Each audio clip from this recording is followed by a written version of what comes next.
mulut saya kena kanker, mulut saya bau, badan saya bau. Ya, rasakan ya. HIV. Sebentar, men. Nah, teman-teman ya, kita bisa lihat ini ya.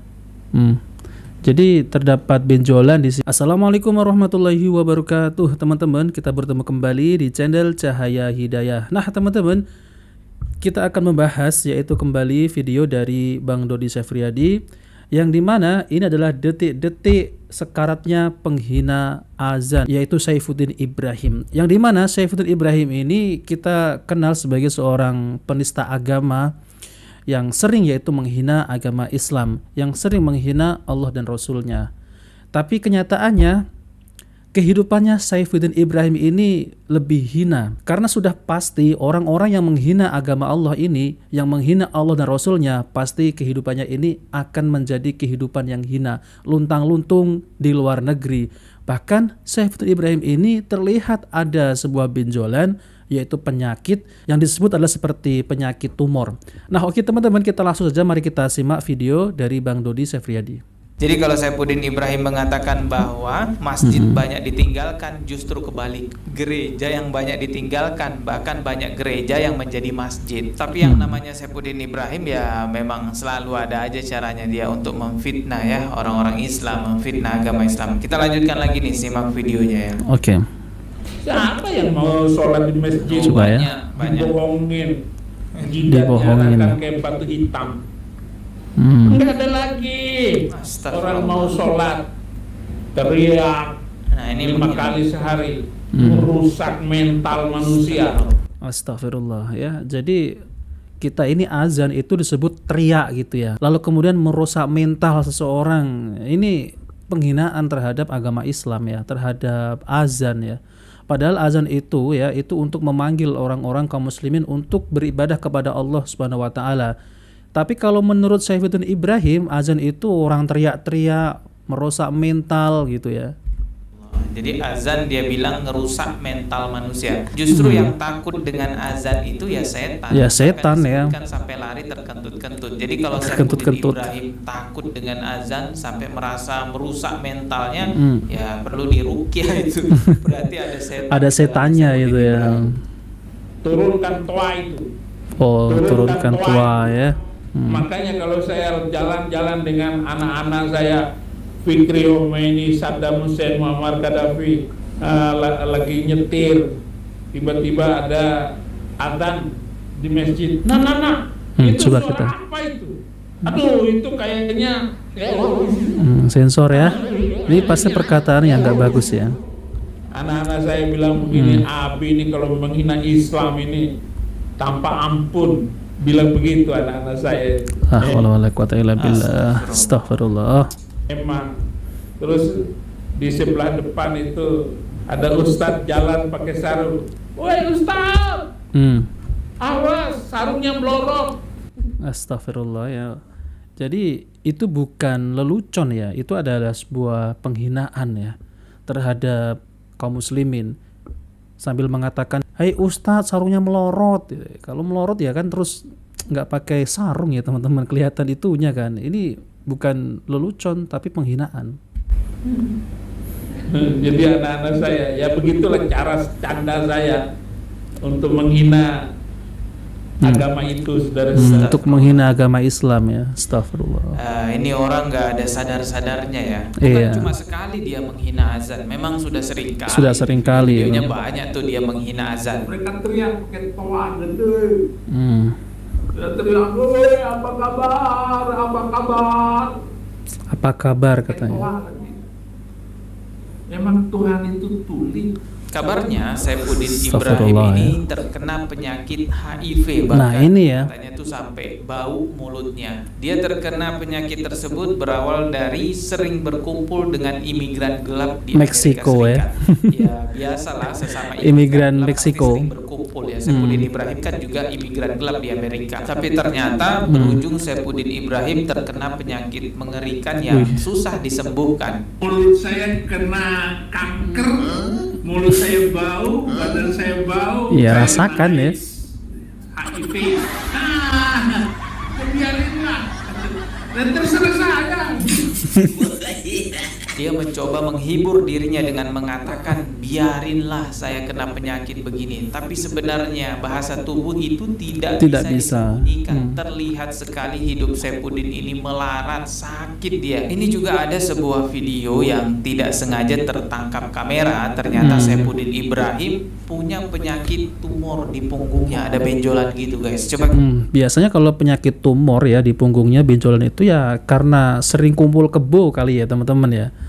Ya kan Saifuddin Ibrahim ini kan ya berkumpul sama ya seperti orang-orang ilegal yang di sana ya, yaitu dengan orang-orang Meksiko yang ada di Amerika sana. Ya akhirnya orang semacam itu kalau udah bercampur baur laki-laki perempuan ya sudah kumpul kebo gitu ya. Kita simak ya. NKRI merusak kehidupan bertoleransi dan damai. Sebentar ya. Nah teman-teman ya, kita bisa lihat ini ya.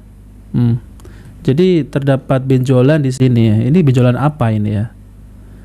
Ya seperti tumor gitu ya. Oke, teman-teman bisa lihat di sini ya. Ini tiba-tiba ada benjolan kawan-kawan. Jadi ini bukan angin ya. Ini bukan angin Angin, atau bajunya bukan. itu terlipat enggak. Kalau terlipat itu dia masih ada patahan.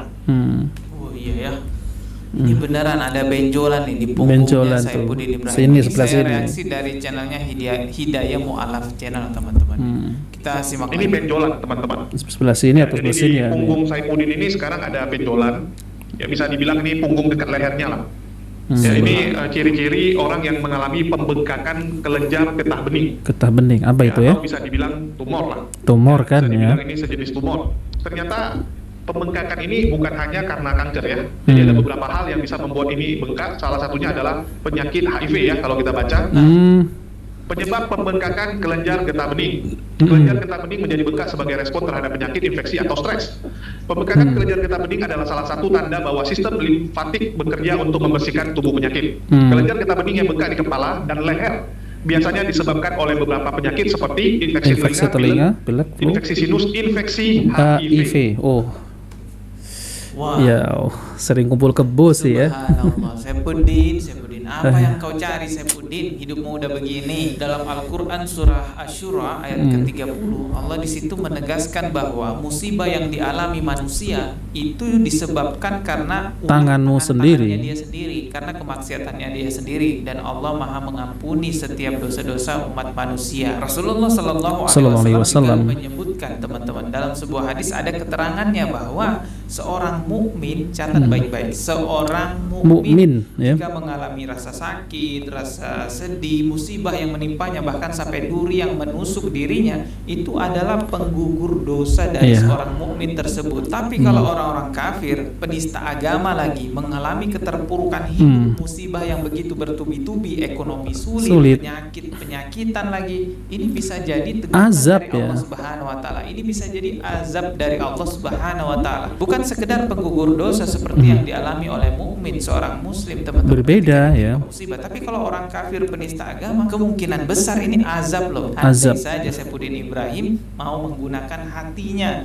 mau terbuka hatinya untuk menyadari ini semua, bisa jadi dia sadar teman-teman. Saya tutup video ini dengan kembali mengatakan dan mengingatkan kepada kita semua bahwa tidak ada orang yang hidupnya sejahtera menjadi penista agama. Sejarah sudah mencatat itu semuanya teman-teman. Nah teman-teman yang dimuliakan oleh Allah Subhanahu wa taala, jadi itulah ya Saifuddin Ibrahim, yang dimana kehidupannya di luar negeri sana dengan menistakan agama Islam, hidupnya itu sudah ya murat-marit, luntang-luntung di sana, dan meminta donasinya macet lagi.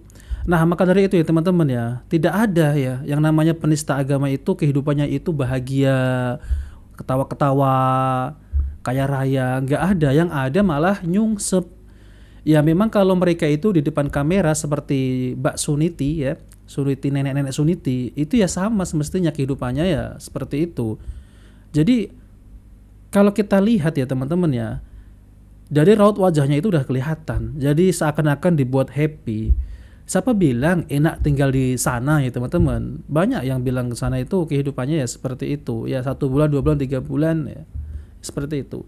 Beda, mungkin berbeda kalau ya nikah sama orang sana mungkin ya teman-teman itu beda ya. Kalau udah nikah sama orang bule mungkin kehidupannya ya lebih baik juga mungkin gitu ya. Tapi kalau hidup di sana ilegal kabur ke sana dengan menistakan agama Islam malah lebih parah.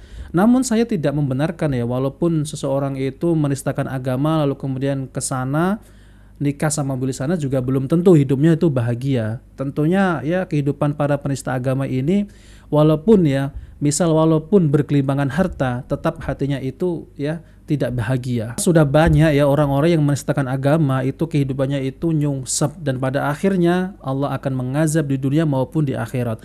Nah, oke teman-teman, jadi itu saja yang disampaikan ya, bahwasanya kita sebagai kaum muslimin jangan sampai kita itu menghina sesembahan mereka. Tapi kalau mereka itu menghina agama kita, menistakan agama kita, lalu kemudian menghina Allah dan Rasulnya, kita juga nggak boleh diam ya, walaupun kita ini hanya bisa melalui media sosial seperti ini. Ya sekurang-kurangnya kita bisa mengcounter ya teman-teman ya.